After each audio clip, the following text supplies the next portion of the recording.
Good morning. It's Councillor Glen. This morning I am at Boltwood Park. It's at the corner of Abbott Street and Malahat. And I came here for two reasons. One, I happened to be talking to Lee Boltwood yesterday. She's a longtime community volunteer, and the park is named after her. The other reason is I was driving by here the other day, and if you can see this, there's some caution tape and some boards up. The neighbors here, a bunch of volunteers are getting together to build a neighborhood rink this season. And I wanted to mention this because a lot of neighbors and a lot of neighborhoods have been going out and getting their rinks set up, getting the boards set up, putting together schedules and plans for the flooding. And I'm really happy to see that because I think people are going to be looking for more activities to do outside, and these neighborhood rinks are the perfect place. They always need more volunteers though. So if you're a family who uses the rink, or if you're somebody who's got some time to help out, to shovel, to flood, any kind of help that's needed to keep these things going, send me an email and I'll put you in touch with the different community volunteers. I think we have about 10, maybe 12 community rinks in Stittsville, and the more volunteers, the easier it is to keep these things going. So thank you to all the volunteers who've already stepped up, and if you'd like to help, send me an email, or you can send me a message on Facebook. I wanted to just go over what happened last week and look at what's happening this week, give you some community updates like I always do on Saturday mornings. We had a planning committee this week. I was chairing that committee, filling in for Councillor Harder. We did our Extendicare, our meeting about the proposed Extendicare building on Hazeldean Road next to the Wellings. You can watch that meeting. We put an archive up on Facebook as well as on YouTube. We had city council. It was a 6 or 7 hour city council meeting. We covered a lot. One of the big things was we received a second report from the Integrity Commissioner about Councillor Charelli, and this one was about harassment of his of people who work for him. The first one was about people who we interviewed. This one is about people who work for him. It's an absolutely appalling and disturbing and in places bizarre report and account of what happened. From a city council perspective, we can't legally remove him from his seat. There's no mechanism to do that in Ontario law.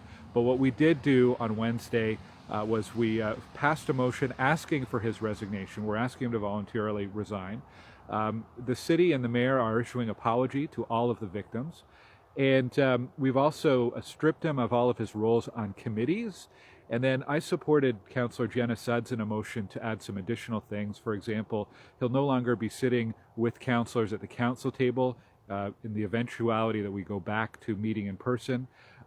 We are asking the mayor to write a letter to the Minister of Municipal Affairs, asking him to look at a mechanism to remove people from office when there is egregious violations of the Code of Conduct, which clearly there are here.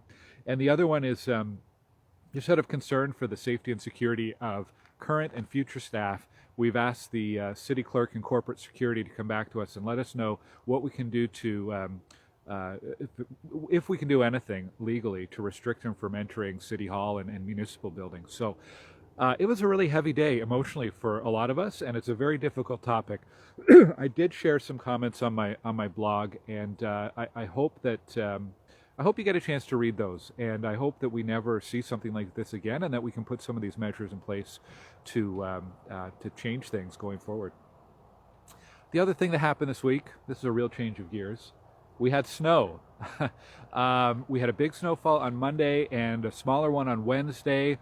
City plows were out and about. We had a number of people contact us with different questions and concerns. A few notes. So if you think that your street has been missed by a plow, it does happen sometimes, call 311. That is the fastest way to alert city staff.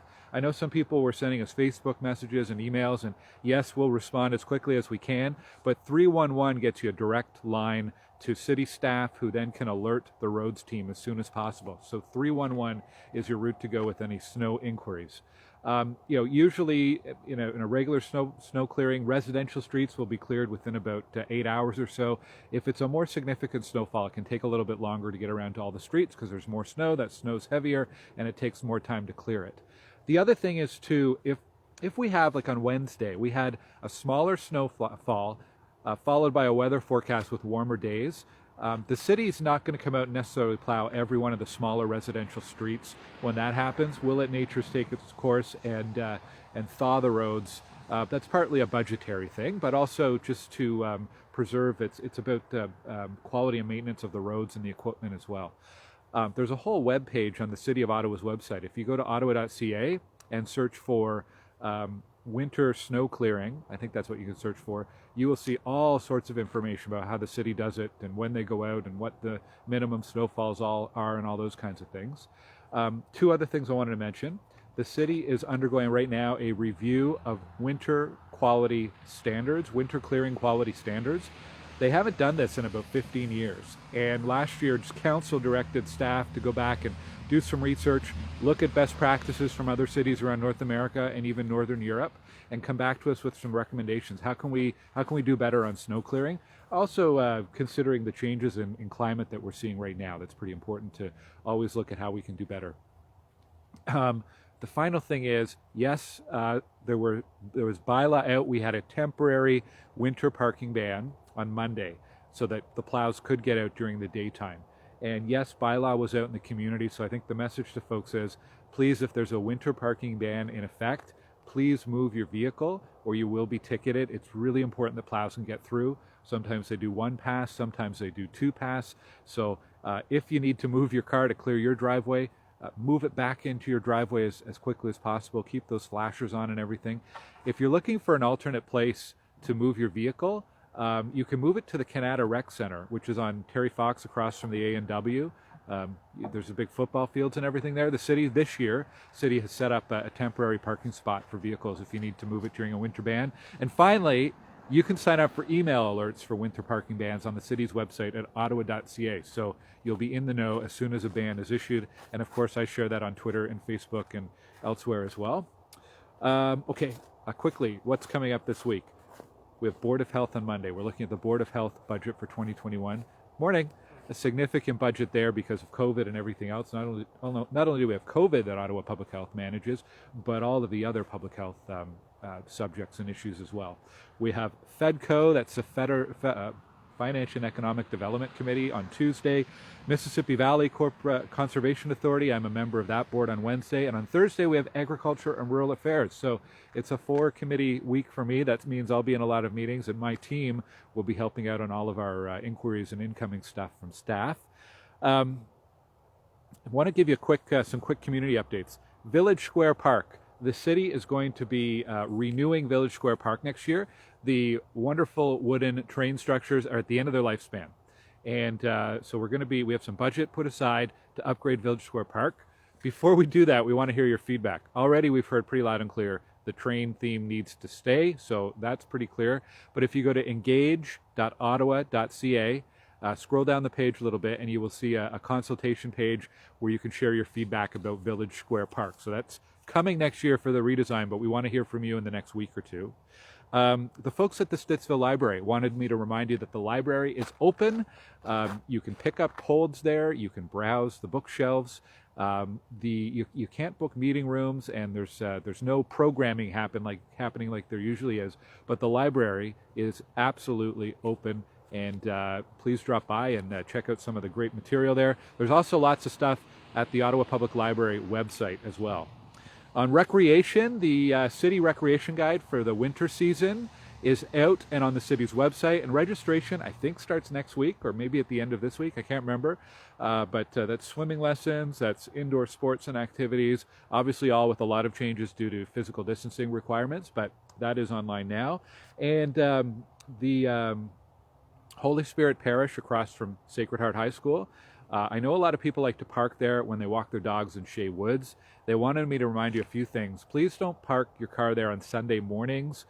There's some safety concerns with parishioners who are going to church on Sunday mornings. And also, if you see snow clearing activities happening in that church parking lot, please don't park there while they're clearing the snow, because it's hard to clear the snow with a bunch of cars parked there. So park on the road, park at the rec center and walk over, but just please be courteous of the church. People are parking there on private property. The church property, there's private property.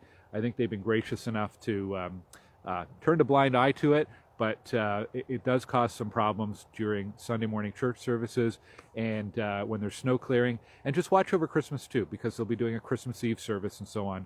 And we want to make sure that priority is given to the people who are actually going to church. Okay, I'm going to wrap it up there. It is, well, the rain held off. That's good. It's a little dull, though. Hope you get a chance to explore the neighborhood, get outside, and we didn't talk much about COVID today. So let me say, go to my website, glengower.ca. Last night I shared an update from Dr. Etches to City Council. There's some really positive signals and numbers for Ottawa, but we need to remain vigilant. But there's some really interesting updates about some of the more granular information that they're sharing. Things around data for racialized groups in COVID, things around neighborhood clusters, things around stigmatization. It's really interesting material. Far too much to go over in a video like this, but please go to glengower.ca and read that update from Dr. Etches. Have a great Saturday, everybody. Bye.